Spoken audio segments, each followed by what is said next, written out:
Hello dear children, good morning. Welcome to your English class. Children, today we are going to start chapter number 1st from your class 6 NCERT English reader book Honeysuckle, and the name of the chapter is Who Did Patrick's Homework? What is the meaning of this title? The meaning of the title is Patrick का homework किसने किया? Now you can have the idea what the chapter is all about. Before we read the chapter, there are some questions given for you that do you like homework? Do you do it yourself or do you get help? What homework do you usually have? क्या आप homework को पसंद करते हैं? क्या आप अपना homework खुद से करते हैं या फिर किसी की हेल्प लेते हैं? किस तरह का होमवर्क आपको ज़्यादातर से मिलता है? Now these are the questions to which the students are supposed to give the answer. Now ask this question to yourselves and try to find out the answers. I'm sure that many of you don't like doing the homework, right?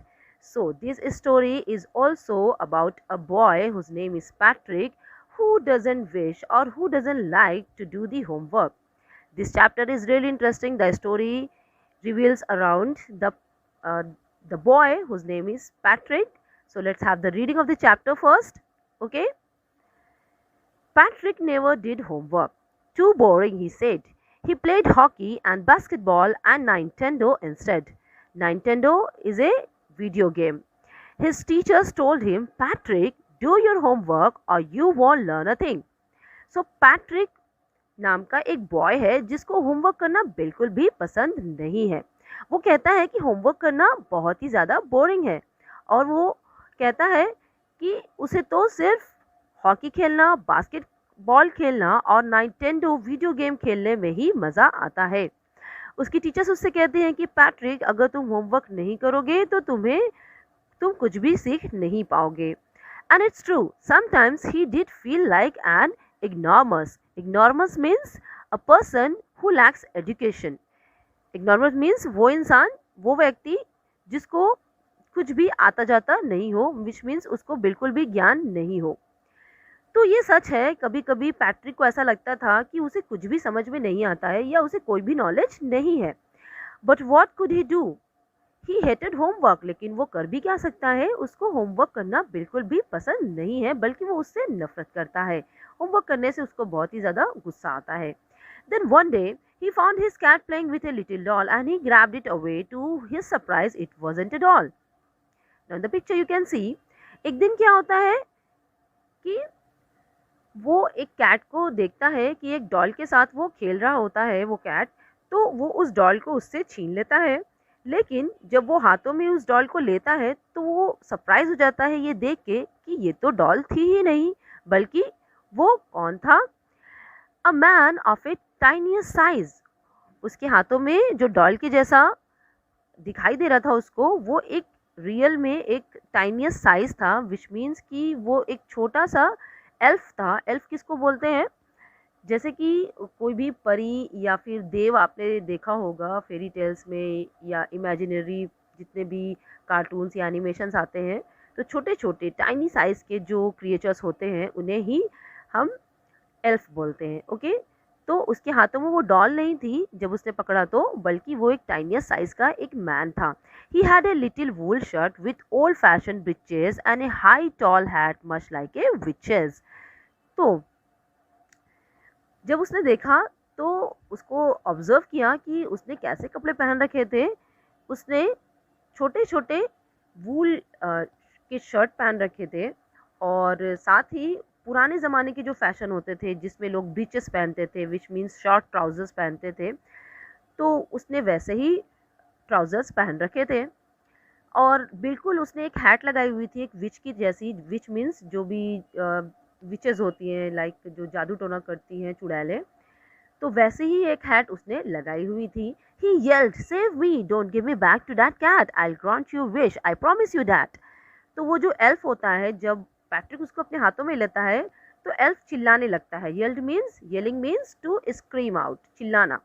वो कहता है मुझे बचा लो, मुझे बचा लो, मुझे उस cat को दोबारा मत देना. अगर तुम मुझे बचा लोगे तो मैं तुम्हारी कोई एक इच्छा की पूर्ति करूँगा, तुम्हें एक विश ग्रांट करूँगा और मैं इसकी प्रॉमिस करता हूँ इसके लिए. Now Patrick couldn't believe how lucky he was. Patrick बहुत खुश हो जाता है ये बात सुन के और उसको यकीन नहीं आता है कि वो इतना लकी कैसे हो सकता है। Here was the answer to all of his problems. अब वो माइंड में कोई आइडिया सोच लेता है और फिर वो सोचता है कि अब तो मुझे अपने सारे सवालों के आंसर्स मिल गए। No, he said, only if you do all my homework till the end of the semester, that's 35 days. तो वो कहता है ठीक है, मैं तुम्हें उससे बचा लूंगा, उस कैट से। बस तुम्हें करना क्या होगा कि तुम्हें सेमेस्टर एंड होने तक मेरे सारे होमवर्क करने होंगे, जिसमें कि 35 डेज लगेंगे। If you do a good enough job I could even get AS। वो कहता अगर तुम अच्छा काम करोगे तो मुझे अच्छे ग्रेड्स मिलेंगे, मीन्स A ग्रेड मिल जाएंगे उसको। The little man's face wrinkled like a dish cloth thrown in the hamper. Dish cloth जो यूज़ किया हुआ कपड़ा होता है, जो जब बर्तन हम धुल देते हैं या उसको पोंछ देते हैं, साफ़ कर देते हैं, तो वो बिल्कुल रिंकल सा हो जाता है ना, बिल्कुल। तो वैसे ही बताता है कि वो जो लिटिल मैन था उसके पास, जो एल्फ था पैट्रिक के पास, उसकी जो स्किन थी वो बिल्कुल रिंकल्ड थी, बिल्कुल सिकुड़ी हुई थी, मुरझाई हुई थी। और जैसे कि कोई डिश साफ़ करने का जो कोई डिश क्लॉथ हो, बर्तन साफ़ करने का जो कपड़ा यूज़ करने के बाद फेंक दिया जाता हो हैम्पर पर, बिल्कुल इसी तरह से उसकी स्किन दिखाई दे रही थी। He kicked his legs and doubled his fist and he grimaced and scowled and pursed his lips. Oh, I am cursed, but I'll do it. Actually ये जो एक्सप्रेशंस दिया गया है, dad grimaced and scowled and pursed his lips, ये सारा क्या बताता है? डिसअप्रूवल या एंगर को बताता है। जब आप बहुत गुस्से में होते हो तो आप क्या करते हो? अपनी जो फिस्ट होती है, जो मुट्ठी होती है, उसको कस से बिल्कुल बांध लेते हो और बिल्कुल अपने लिप्स को पर्स्ट कर लेते हो। तो इसी तरह से वो जो लिटिल मैन था, जब वो सुनता है पैट्रिक की बातें कि उसको होमवर्क करना पड़ेगा, तो वो बहुत गुस्से में आ जाता है।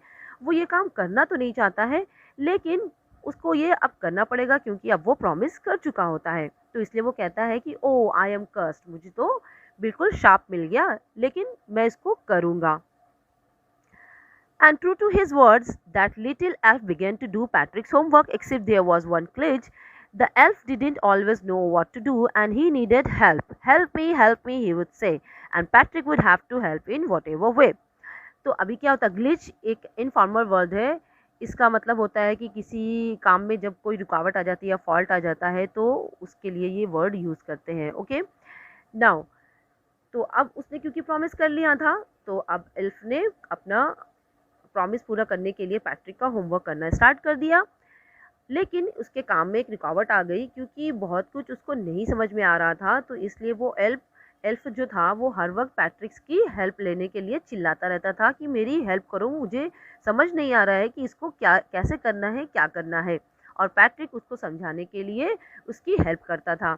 आई don't know this word, the elf squeaked while reading Patrick's homework. तो अभी फिर से दोबारा से वो एल्फ चीखता है और बोलता है कि मुझे ये वर्ड नहीं पता कि इस वर्ड का मतलब क्या होता है। Get me a dictionary. No, what's even better, look up the word and sound it out by each letter. वो कहता है कि मुझे एक डिक्शनरी ला के दो ताकि मुझे ये वर्ड का पता चले। फिर वो थोड़ी देर बाद बोलता है कि इससे बेटर होगा कि तुम ही इस वर्ड को ढूंढो और फिर मुझे एक एक करके इसके लेटर्स के बारे में बताओ। When it came to maths, Patrick was out of luck. What are times tables? The elf shrieked. तो अब मैथ्स की बारी थी, मैथ्स के होमवर्क करना था। पैट्रिक को यहाँ पे एक अनलकी होना था, क्योंकि एल्फ को भी टाइम टेबल्स टेबल्स नहीं आ रहे थे कि क्या होते हैं। तो वो दोबारा से चीखता है अपनी ज़ोर सी आवाज़ में और उससे कहता है कि ये टेबल्स क्या होते हैं, मुझे बताओ Patrick. We elfs never need that, हमें इन टेबल्स की बिल्कुल भी ज़रूरत नहीं पड़ी। Now in the picture you can see that what's going on. Okay, let's go further in the story. And addition and subtraction and division and fractions, here sit down beside me, you simply must guide me. वो elf जितनी बातें बोलता था वो rhyming words में बोलता था। So you can see here the subtraction, division and fraction, here sit down beside me, you simply must guide me. तो इस तरह से उसने बोला कि मुझे कुछ भी समझ में नहीं आ रहा है, मैथ्स को कैसे करते हैं, ये एडिशन क्या होता है, सब्ट्रैक्शन क्या होता है, फ्रैक्शंस क्या होते हैं। तो सिंपल होगा कि तुम यहाँ पे बैठो और मुझे गाइड करो ताकि मैं तुम्हारे होमवर्क्स को कर सकूँ। Elf knows nothing of human history, elf को ह्यूमन हिस्ट्री के बारे में भी कोई नॉलेज नहीं होती है। To them it's a mystery, उसके लिए क्या होता है, एक मिस्ट्री होती है, रहस्य होता है। So the little elf already A शाउटर just got louder, फिर दोबारा से वो गुस्से में आ जाता है और जोर से चिल्लाता है, go to the library, I need books. वो पैट्रिक से कहता है कि लाइब्रेरी जाओ और वहाँ से हिस्ट्री की किताबें लेकर आओ, मुझे उनकी ज़रूरत है। More and more books and you can help me read them too. ज़्यादा से ज़्यादा बुक लाना और मुझे फिर तुम उसको पढ़ के बताना भी, एक्सप्लेन भी करना। Now, as a matter of fact, every day in every way, that little elf was a nag. Nag किसको बोलते हैं? जो बहुत ही हर वक्त लाइक एक परेशान करता रहता है हर वक्त, नया नया नया नया करके। ऐसे कोई पर्सन होगा, जैसे बच्चे होते हैं बहुत बारी नैग करते हैं, वो एक नखरीली वाली आवाज़ निकालते हैं, हर बातों पे वो शोर करते हैं, शोर मचाते हैं और किसी काम को करने से पहले बहुत सारे नखरे करते हैं। तो इसी तरह से अब वो एल्फ क्या हो गया था, पैट्रिक के लिए एक नैग हो गया था। हर वक्त उसको परेशान करता था कि मुझे ये ला के दो, मुझे बुक्स ला के दो, मुझे ये बताओ, इसको कैसे करना है, ये समझाओ। तब वो उसका होमवर्क करता था। Now Patrick was working harder than ever and it was a drag. He was staying up nights, had never felt so weary, was going to school with his eyes puffed and bleary. Puffed means फूली हुई। Okay तो अभी क्या होता है, Patrick उसकी help करने के चक्कर में उसके साथ साथ मेहनत करने लगता है और फिर उसके बाद वो लेट नाइट्स तक जगने लगता है। रातों को जग करके वो उसकी हेल्प करता है, उसको बताता है कि किस तरह से उसको होमवर्क करना है। तो सुबह में स्कूल वो कैसे जाता है, बिल्कुल सूजी हुई आंखों के साथ वो जाता है। Finally the last day of school Now finally the last day of school arrived and the elf was free to go. As for homework there was no more. So he quietly and slyly slipped out the back door. तो finally last day of the school arrived means school का last day अब आ चुका था और उस दिन elf free हो जाएगा, विच मीन्स अब उसको कोई होमवर्क नहीं करना पड़ेगा। आज के बाद से कोई होमवर्क उसको नहीं दिया जाएगा।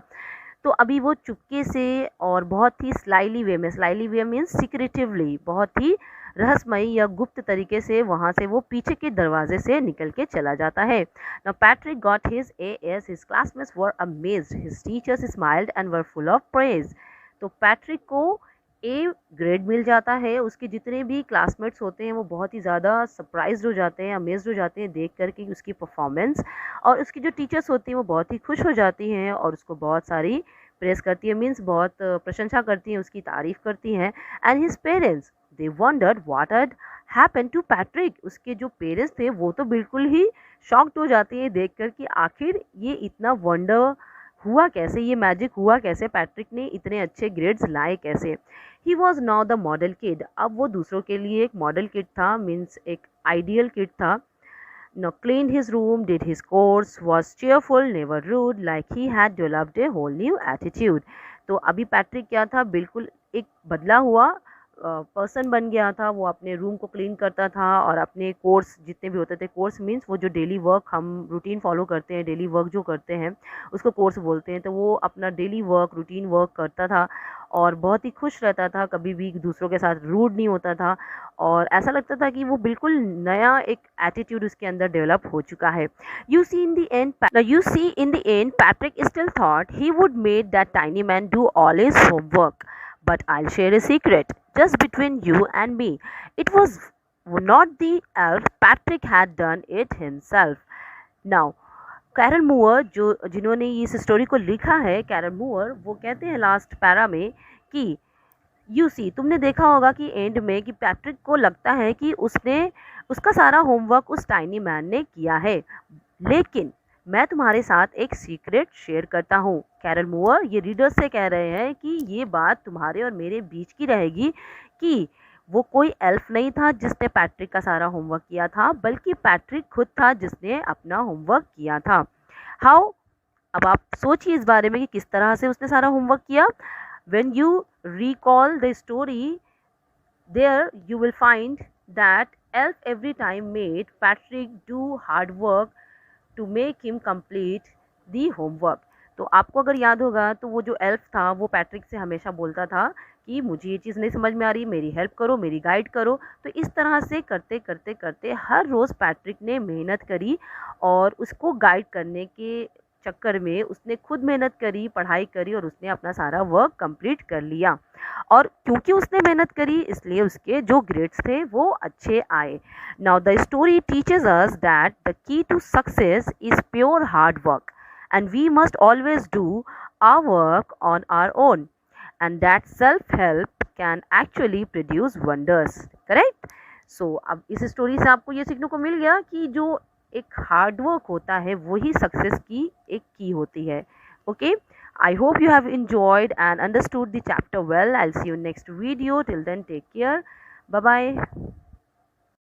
Hello, dear children. Good morning. Welcome to your English class. Children, today we are going to start chapter number first from your class 6 NCERT English Reader book, Honeysuckle. And the name of the chapter